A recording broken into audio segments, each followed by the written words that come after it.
Now, the U.S. president said in a tweet a while back, it won't happen. He was referring to the threat that North Korea made about launching an intercontinental ballistic missile. He made one of those odd, incoherent tweets that said, China has been taking out massive amounts of money and wealth from the U.S. in totally one-sided trade, but won't help with North Korea. Nice. But then something did happen. It was the morning of July 4th, the U.S. Independence Day. There were people in the U.S. setting off bottle rockets and shooting off Roman candles as North Korea shot off an intercontinental ballistic missile. In the early morning hours of July 4th, North Korea test launched the Hwasong-14 missile. They basically shot it straight up in the air, around 2,500 kilometers into the air, and flew it for about 37 minutes. And that put the missile in the category of ICBM. The U.S. president's tweet and the intensifying sanctions had no effect on North Korea. In fact, it seemed to speed up its missile development. This test was, in essence, a major step for North Korea because it made it possible to attack the U.S. Strategic Command in Hawaii. Trump tweeted, perhaps China will put a heavy move on North Korea and end this nonsense once and for all. Well, the North Korea nonsense just fired off another ICBM this past Friday, and this one has made yet another major stride. This missile went up 3,700 kilometers into the air, about 2,300 miles, and a distance of around 1,000 kilometers, staying in the air for about 45 minutes and landing near Japan. If the missile were fired on a flatter, more standard trajectory, it would have reached U.S. cities like Los Angeles, Denver, or Chicago. The military said they estimate that the intercontinental ballistic missile tested Friday is more advanced than the one launched a few weeks ago because its range was so much farther.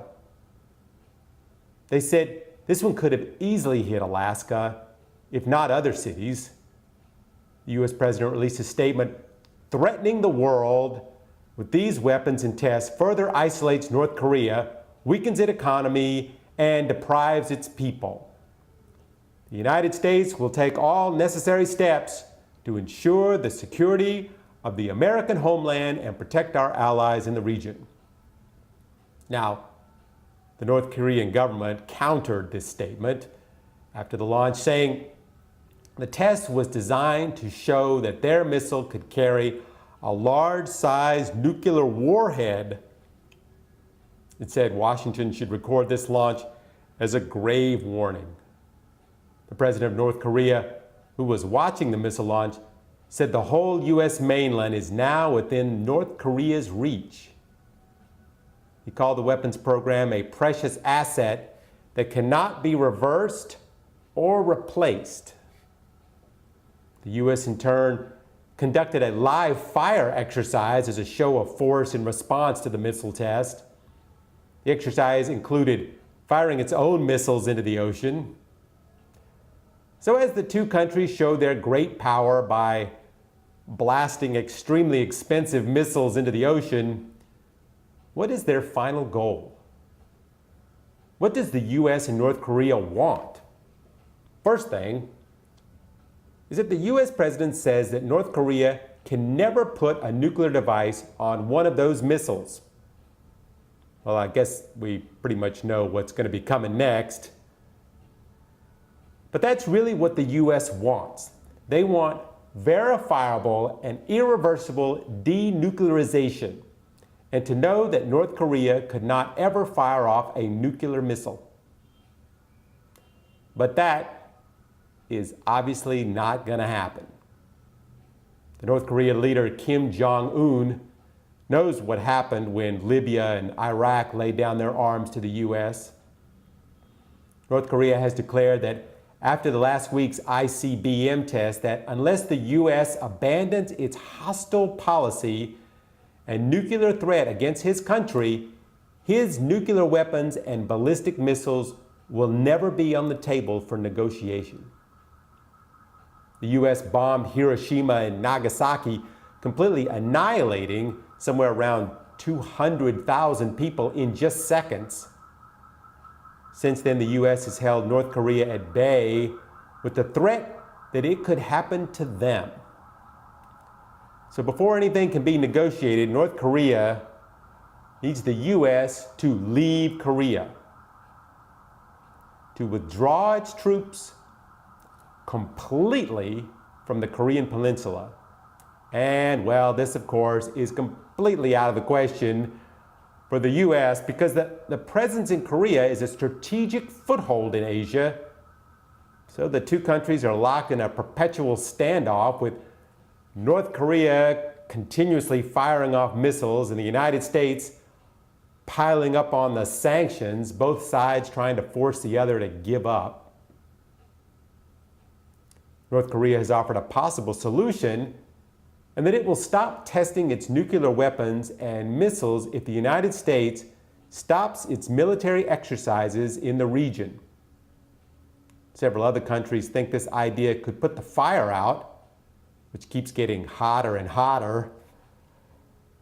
But the U.S. will not come to such an agreement, and that's that. Speaking of other countries, what does the rest of the world think of all this? Well, the U.S. says North Korea's tests are a violation of UN resolutions and urges the UN to pile on more sanctions as punishment. But really, there is no international law that prohibits countries from testing nuclear and ballistic missiles. So there's no legal basis for the UN resolutions that condemn North Korea's nuclear and missile tests. Other countries have nuclear missiles, so why not North Korea? North Korea legitimately withdrew from the Nuclear Non-Proliferation Treaty, which says countries that have the right to withdraw from the treaty if extraordinary events have jeopardized their supreme interests. After the fall of the Soviet Union, the United States retargeted some of its strategic nuclear weapons toward North Korea. Then it conducted military exercises near the North Korean border involving tens of thousands of U.S. soldiers, as well as B-1 and B-52 bombers with cruise missiles. George Bush listed North Korea as a potential target of a U.S. preemptive nuclear attack. North Korea sees this as extraordinary events that jeopardizes its supreme interests and use that as a reason to pull out of the treaty. Ironically, the U.S. is actually in violation of the treaty, which countries that have nuclear weapons should reduce their arsenal toward complete elimination. The U.S., on the other hand, has spent billions of dollars each year to modernize its nuclear arsenal. Also, North Korea declared a no first strike policy, meaning it will not use its nuclear weapons in a preemptive attack and only to defend itself. The U.S. does not have this policy, and its plans in North Korea include preemptive strikes. But who should really be worried? The U.S. has several anti-missile defense systems in place and recently installed a THAAD system in South Korea. THAAD, which we have talked about here on the show, it stands for Thermal High Altitude Area Defense. You would think the South Koreans would be happy about this, but actually thousands of people surrounded the U.S. Embassy in Seoul to form a human chain and protest the new system.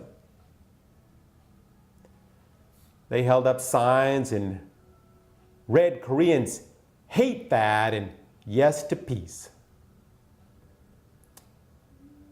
So now, the North Koreans have a long-range ballistic missile, and maybe soon they'll figure out a way to fit a nuclear bomb on top of it, if they haven't already.